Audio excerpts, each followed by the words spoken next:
name's Shep. I was able to meet with a family yesterday from British Columbia. What you don't know about this family is that their grandfather was the one that constructed our totem pole out front. It was a reconnection that had never happened until yesterday for the first time. I wanted to share that with you as it was an exciting afternoon for Ross Shep and its history. I also want to thank all the students and staff for a fabulous start to semester 2.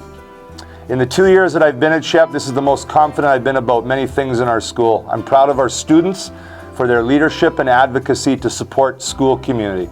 I'm thrilled with the teachers' work and how smooth things are in the classes as they were able to get the students transitioned effectively. Attendance is at an all-time high right now. In the past 2 years, there's a real positive vibe in this school as of late. I feel it's about the value of student voice and the staff dedication to ensuring that our students and Shep move forward. Let's talk about 3 vital thoughts. Black cultural celebrations. I'm privileged and honored to be surrounded by students that I learn from every day.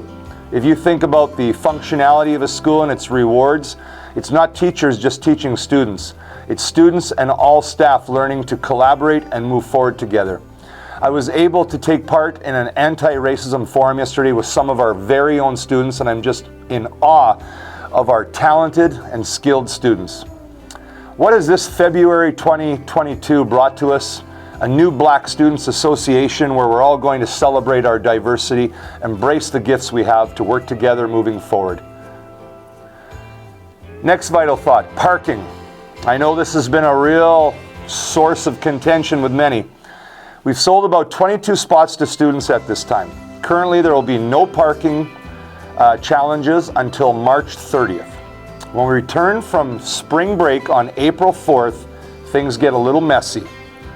I'm hoping that our negotiations with some local businesses will support us in a plan moving forward that really solves this for us. I'm working hard behind the scenes to try to problem solve this, but it's a tough one. I want everybody to know that we do not own any of the land which is north of our school behind the alley. This is all city owned and we have zero input, but we're voicing our opinion. All right, now for the big one, masking and the new provincial mandate. As of Monday, February 14th, under step 1, there will be no masking requirements for any students in schools or on school buses.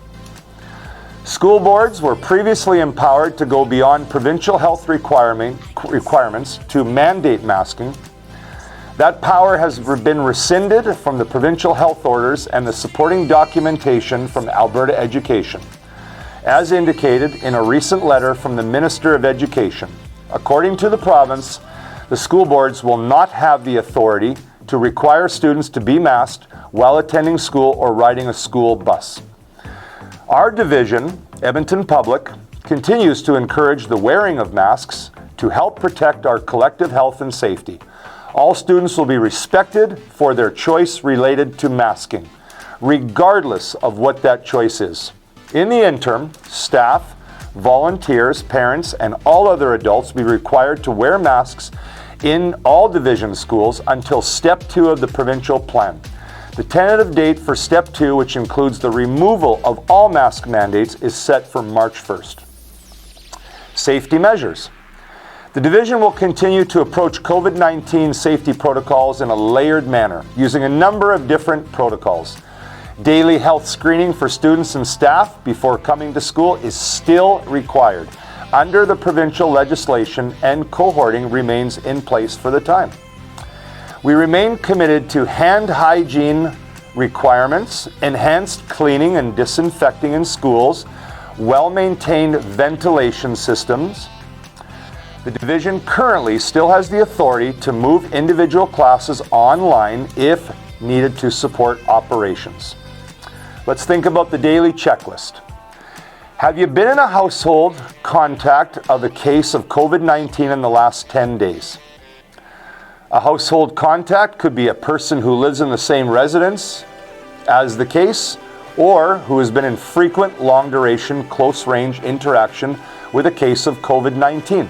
If you answered yes, and you are not fully immunized, you should stay home for 10 days from the last day of exposure and monitor for symptoms. unless you have tested positive for COVID-19 in the last 90 days and completed your mandatory 10-day isolation period. For symptoms, please refer to the most updated checklist, and to keep things simple for you, if you have symptoms of any kind, stay home. If you are fully immunized, isolate for 5 days from the day of onset of symptoms or until symptoms have resolved, whichever is longer. After this isolation period, up to a total of 10 days from the day of symptom onset, you're required to wear a mask at all times when in a public place or otherwise in the company of others, with no exceptions. If you are not fully immunized, you must isolate for 10 days from the day of onset of symptoms or until symptoms resolved, whichever is longer. If you answered no to the questions of being symptomatic on the checklist, then just attend work, school, and join other activities. Moving forward, the province has indicated they will be releasing a revised school guidance document in the coming days to help us better understand the impact to schools. I am committed to keeping you updated as more information is available. The COVID-19 pandemic and our collective response continues to evolve.